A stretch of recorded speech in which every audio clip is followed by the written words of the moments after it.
We came into here to show that we were going to compete. We were well prepared. They played physical and tough. They never gave in. We wanted to play one play at a time and find a way to win in the fourth quarter. The Big Trail Show coming to you from inside Neyland Stadium, and what a night it was on Saturday. A really competitive game, one where Arkansas showed a lot of fight. They went right to the wire with the Volunteers, who really are one of the best teams in the Southeastern Conference.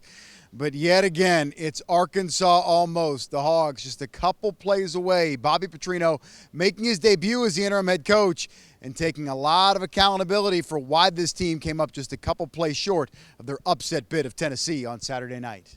Yeah, we went into the game saying, hey, man, we're going to be real aggressive. We're going to have to go score points. And, it worked in the 4th and 1. That's where I felt like, oh, my gosh, am I really doing this, going for it on 4th and 1. But they did our O-line and Talon did a great job on that one. And I thought we had the call for the last one. And Braylon Sharp was wide open, and we chose to go to the other side. So that, sometimes you pick the wrong side, and on that one we did. Bobby Petrino, no doubt he had this team ready to play, joined by Evan Camigo. But to me, Evan, the defense did struggle. Yeah, sure, they got better, but you're talking really low bar here. 641 yards against Notre Dame.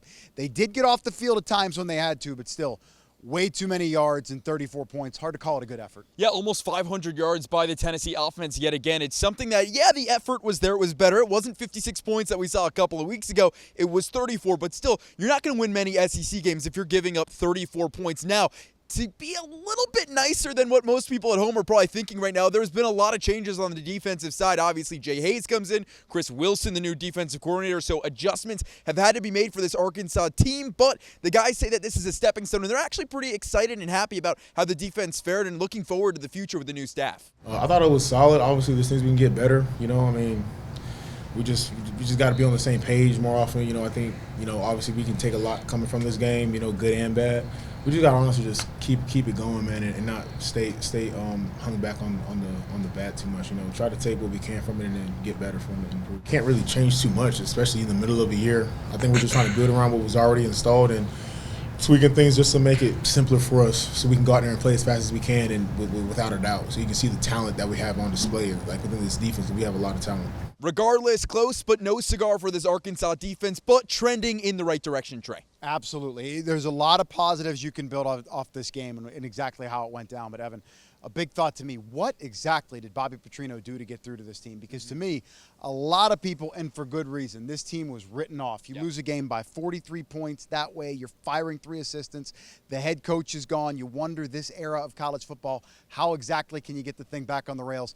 It seems like they did. A lot of positives they could take out of this game. And I think this game was almost a microcosm of what's happened in the season so far. You saw them go down 34-17, and instead of everybody quitting, instead of everybody giving up, they came together. It was really interesting. The message on the sideline, Mike Washington was saying after, it was like, hey, we got this. Like, we're still in this game. We trust our offense. We know what we can do. They've got to figure out, Trey, though, how to score in the third quarter. It keeps being a problem. You don't want to go down 17 points in the final quarter because your offense has been stalling in the third quarter, just like it has been pretty much all season. But the ability, Trey, to stick together has been really important, and it's the leadership that we've seen not only from Bobby Petrino in this game against Tennessee, but also from Talon Green and all the captains. Petrino is so confident, Evan. He believes he can win really in any circumstance. And I sensed after the game, he really felt like that failed 4th down. We heard it off the top there.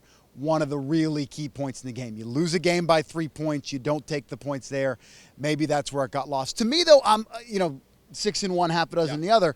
I'm okay with being aggressive there. He said that was the game plan. We knew we would need points to win this game. What's your thought on that? Was that the swing point there, not going for it, not kicking the field goal, hitting the 4th down, maybe a little bit too aggressive? I mean, look, you have to look at the score, right? Like, you can say Arkansas lost by 3 because in reality, they did lose by 3. That was the score, 34-31. But at the time, you're fighting to get back into this game. You need 7. You don't need 3. Sure, you can take the field goal. Sure, you could take the points. But what's that going to do in the grand scheme of things? You still needed those 2 touchdowns that you ultimately ended up getting. The touchdowns were the priority. I like the aggressive nature. Again, you wish you could have a do-over, but the offense has has to get going in the third. We can't use excuses, but I did like that they were aggressive right off the bat. They went for it on a couple fourth downs in the first drive of the game, got a touchdown. So I like the aggressiveness from Bobby Petrino, but ultimately I think that call was right. You have to go for it because you got to put 7 on the board, especially knowing what your defense has been doing, which isn't good, and letting Joey Aguilar get whatever he wants. Really good bounce back for Taylon Green, did some great things with his legs. And speaking of people using their legs, how about this running game? Mike Washington, Braylon Russell, before he had a little bit of an injury there, really running the ball well. They got a big-time push by the offensive line. First half in particular, Evan, they made this Tennessee defense look bad. They were running all over them. Yeah, 188 total yards between Mike Washington and Braylon Russell. It was a really good day.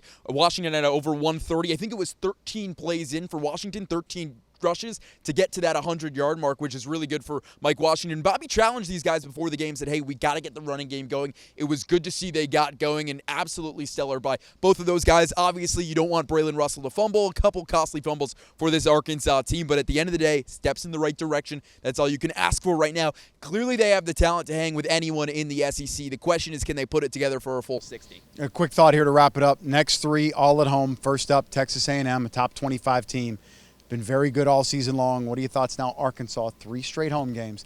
Texas A&M, Auburn, Mississippi State. You like where it's trending for this Arkansas team because, again, slowly and surely you're going to see that team we saw a couple of weeks ago who took Ole Miss down to the wire. I think you're going to see that again next week against Texas A&M. The question is going to be, is the fan base going to show up?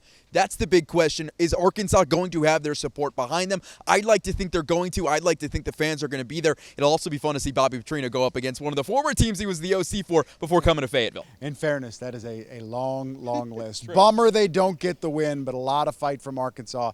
They came ready to play. Really liked what I saw. All right, for Evan Camico, I'm Trey Dare. The Pig Trail Nation signing off here at Neyland Stadium.